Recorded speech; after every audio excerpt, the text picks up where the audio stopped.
Bienvenue sur Africa 24 dans cette nouvelle édition du Morning News. Voici les titres de l'actualité. Pas de compromis envisagé au Soudan avec les commanditaires du coup d'État du 25 octobre dernier.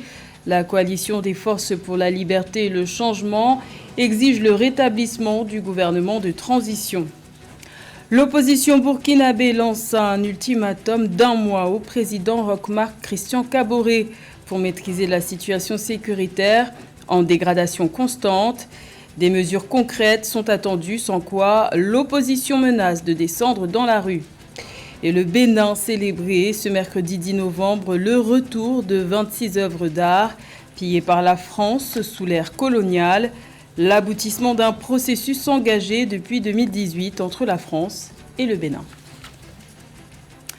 Mais tout d'abord, funeste nouvelle en Afrique du Sud. Le dernier président sud-africain de l'apartheid, Frédéric de Klerk, est décédé ce jeudi 11 novembre. L'ancien chef de l'État sud-africain a été emporté à 85 ans par un cancer. Au pouvoir de 1989 à 1994, il a servi de pont entre le régime de l'apartheid et l'avènement de la démocratie en Afrique du Sud. C'est sous sa présidence qu'ont été lancées les premières réformes mettant fin à la ségrégation. C'est également sous sa présidence que les négociations pour la libération de Nelson Mandela ont été menées à leur terme après plus de 2 décennies d'incarcération. Nelson Mandela, avec qui il a partagé le prix Nobel en 1993. Les appels à la désobéissance civile se poursuivent au Soudan pour protester contre le coup d'État du 25 octobre dernier. La coalition des forces pour la liberté et le changement a annoncé ce mercredi 10 novembre en conférence de presse qu'il n'y aurait pas de négociation avec les putschistes. La coalition exige le rétablissement du gouvernement de transition.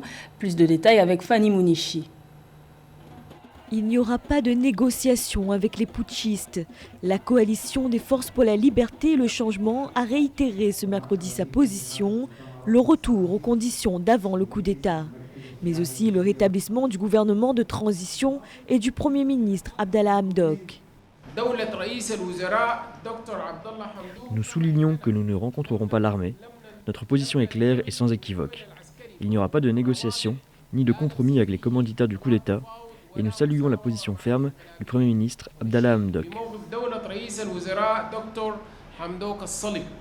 Le Premier ministre Abdallah Hamdok, toujours en résidence surveillée, depuis la prise de pouvoir du général Abdel Fattah al-Burhan, des centaines de militants politiques ont été arrêtés par les services de sécurité, une répression croissante dénoncée par le FCC. Nous rejetons et condamnons les pressions et les menaces auxquelles sont confrontés les détenus qui mettent leur vie en danger. Nous rejetons également les méthodes pratiquées par les commanditaires du coup d'État qui utilisent de faux rapports contre les détenus tout en interdisant des audiences avec leurs avocats et en violant leurs droits constitutionnels et légaux.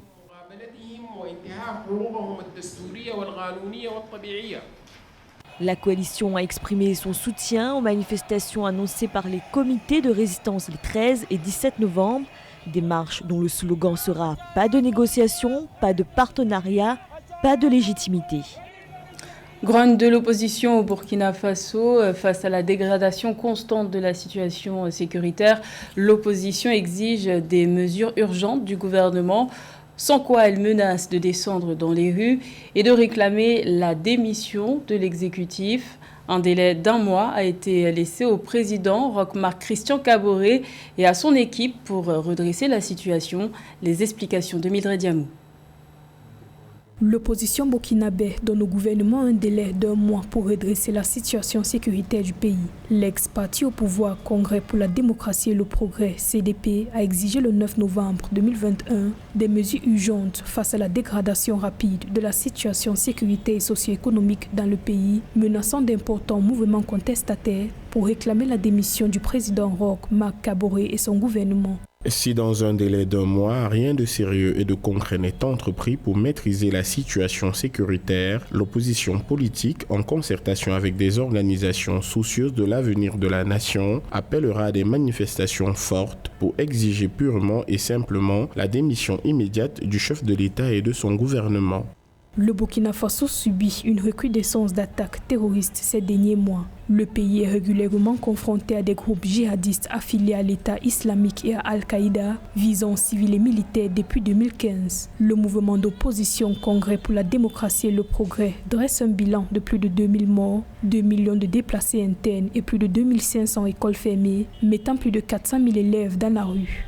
L'opposition, d'une certaine façon, très opportuniste parce que effectivement, dans tous les pays, aujourd'hui, les populations commencent à être un peu, j'allais dire, à bout parce que les exactions continuent, les attaques continuent, notamment sur le front Est, Nord et puis Centre-Nord. On ne sait pas quand ça va s'arrêter parce que militairement, on ne voit pas aussi. Il y a des actions qui sont certes faites sur le terrain, il y a quelques victoires, mais justement, on n'a pas d'action militaire d'envergure à même de rassurer les populations. Donc l'opposition quelque part est dans son rôle en mettant la pression sur le gouvernement de cette façon.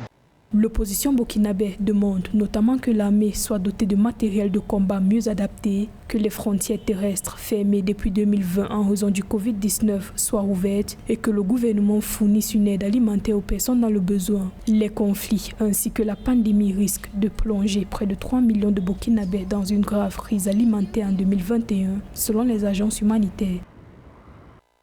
Ambiance festive ce mercredi 10 novembre au Bénin. Le pays a célébré le retour de 26 œuvres d'art restituées par la France après 3 ans d'un long processus entamé. En prélude à ces festivités, la loi portant protection du patrimoine culturel a été adoptée et promulguée par l'État. Un décret qui démontre l'engagement du Bénin dans sa volonté de préserver sa richesse culturelle. Reportage de notre correspondant, Defti Ounou. À la présidence de la République du Bénin, 3 camions à conteneurs transportant des trésors royaux d'Abomey ont effectué leur entrée dans l'esplanade de la pelouse verte du palais de la Marina. À la faveur d'une cérémonie forte et symbolique, le retour des 26 œuvres culturelles restituées par la France au Bénin a été célébré en présence du chef d'État Patrice Talon, des présidents d'institutions et des rois du Bénin. Un vibrant hommage a été rendu au trône du roi Guézo, qui fait partie des 26 trésors royaux revenus au bercail après plus d'un siècle. Le roi Guézo fut l'un des puissants rois du royaume d'Ahomey. Il a régné de 1818 à 1858. On vient de nous montrer le trône du roi Guézo. Guézo, un puissant roi d'Abomey. Le trône royal, c'est le roi même. Quand on voit un trône royal, on se prosterne. Ces œuvres qui sont rentrées au bercail doivent être purifiées parce qu'elles sont désacralisées. Il faut les sacraliser, il faut les purifier, il faut faire une grande cérémonie de purification. Nous sommes tellement heureux de savoir que nos trésors royaux sont au bercail. Pour ma part, je ferai une cérémonie traditionnelle dès mon retour à Abomey. Nous le célébrerons encore dans les cours royales. Préoccupée de la gestion efficace du patrimoine culturel national, l'Assemblée nationale a adopté une loi portant protection du patrimoine culturel. Le texte est composé de 164 articles, subdivisés en 8 titres. Il traite, entre autres, des questions de la protection du patrimoine culturel national, de la protection des biens culturels en cas de conflit armé, de la sauvegarde des habitats d'architecture traditionnelle, des fouilles archéologiques et découvertes, des institutions de conservation et de valorisation du patrimoine culturel. C'est pour dire à tous ceux qui seraient tentés de continuer de faire quelques petits trafics que les sanctions sont très lourdes, très sévères désormais. C'est pour dire que le Bénin a ratifié tous les instruments internationaux, notamment la Convention Unidroit et les autres conventions, pour que nous puissions donner à notre patrimoine, disons, toute la sécurité qu'il faut. A noter que pour ne pas subir un choc thermique, les 26 œuvres mémorielles historiques vont séjourner au Palais de la République pendant 2 mois avant son exposition au public dans la salle du peuple. Le Sénégal s'équipe pour mieux répondre au risque d'inondation. Le gouvernement a mis en place le 9 novembre un système d'information géographique en vue d'acquérir une meilleure connaissance des inondations dans le pays. Des inondations récurrentes depuis 2005 et parfois meurtrières. Les précisions de Philomène Sine. L'État du Sénégal est en train d'anticiper sur les inondations et les sinistres auxquels font face les populations. En vue d'une gestion optimale de ces intempéries à travers le pays, un système d'information géographique a été mis en place. Il s'agit d'un outil qui permettra au pays d'avoir une meilleure connaissance des inondations. Le projet a reçu un financement de 10 milliards de francs CFA auprès de l'Agence française de développement. Aujourd'hui, nous allons vers l'élaboration d'une composante essentielle du programme décennal de gestion des inondations, à savoir la mise en place d'un système d'information géographique pour mieux connaître les risques, mettre en place un dispositif et anticiper les inondations. Les travaux d'élaboration du programme de gestion des inondations dans le cadre de la mise en place du système d'information géographique du Sénégal devront durer 30 mois. À terme, le pays sera doté d'un modèle numérique de terrain sur le territoire national. Il permettra, entre autres, d'identifier les bassins versants, les zones d'écoulement d'eau, les temps de submersion. Je ne suis pas forcément sûr que ce projet aura un impact sur les populations qui vivent dans les inondations. Pour connaître véritablement le phénomène des inondations à Dakar, il y a des quartiers, beaucoup de quartiers, vous creusez sur 1 mètre, vous avez de l'eau. Les anciens vous diront qu'il y a toute une zone où il y avait des lacs où les gens pêchaient. Et bizarrement, ce sont ces zones-là où aujourd'hui on trouve des maisons. Sous la pression de différentes autorités et des populations, les autorités ont lâché et ont permis à ces zones d'être constructibles. Un, il y avait la pression démographique et 2, il y avait une très grande sécheresse qui a fait que ces zones-là étaient devenues sèches. Au Sénégal, les inondations sont fréquentes lors de la saison des pluies avec des dégâts considérables sur les populations les plus vulnérables. Pour lutter contre le phénomène et parvenir à renforcer les infrastructures de drainage et planifier les écosystèmes urbains au Sénégal, les investissements nécessaires sont estimés à plus de 2 milliards de dollars sur la période 2016-2035. Le deuxième tour des éliminatoires de la Coupe du Monde de football 2022 de la zone Afrique se poursuit jusqu'au 16 novembre. Plusieurs matchs comptant pour la 5e journée de ce tour sont prévus pour ces vendredis 12 et samedi 13 novembre. Le point sur les matchs à venir avec José Douglas. La 5e journée des éliminatoires du mondial se poursuit sur le continent avec plusieurs matchs ce vendredi 12 et samedi 13 novembre. Ce vendredi en groupe A, Djibouti, Algérie, ça sera au Caire et Burkina Faso contre le Niger à Marrakech au classement. L'Algérie et le Burkina Faso sont premiers ex-aequo. En groupe F, Angola, Égypte à Luanda et Gabon, Libye à Franceville au classement. L'Égypte est en tête avec 10 points devant la Libye 6 points et troisième le Gabon 4 points. L'analyse sur cette compétition de Valérie Hébé, spécialiste de football. Le Sénégal dans le groupe H et le Maroc dans le groupe E sont qualifiés avec 12 points. Ce sont là les deux grands qui se sont promenés dans leurs groupes respectifs. Entre le Cameroun également et la Côte d'Ivoire, il est clair que l'un des deux ne survivra pas dans ce groupe. Le Nigeria a toutes les cartes en main, mais la menace du Cap-Vert est très proche et risque certainement pour les Nigérians de ne pas jouer sur ses lauriers. En groupe I, le Soudan jouera contre le Maroc à Rabat et Guinée-Conakry contre Guinée-Bissau. À Conakry, au classement, le Maroc est seul en tête avec 12 points devant la Guinée-Bissau, 4 points. Ce samedi 13 novembre maintenant, Guinée équatoriale contre la Tunisie en groupe B à Malabo et Zambie-Mauritanie à Lusaka. Au classement, la Tunisie possède 10 points devant la Guinée équatoriale, 7 points. Rien n'est joué dans ce groupe. Lassana Camara, spécialiste du football mauritanien, nous dit pourquoi justement la Mauritanie a changé d'entraîneur pendant ces éliminatoires.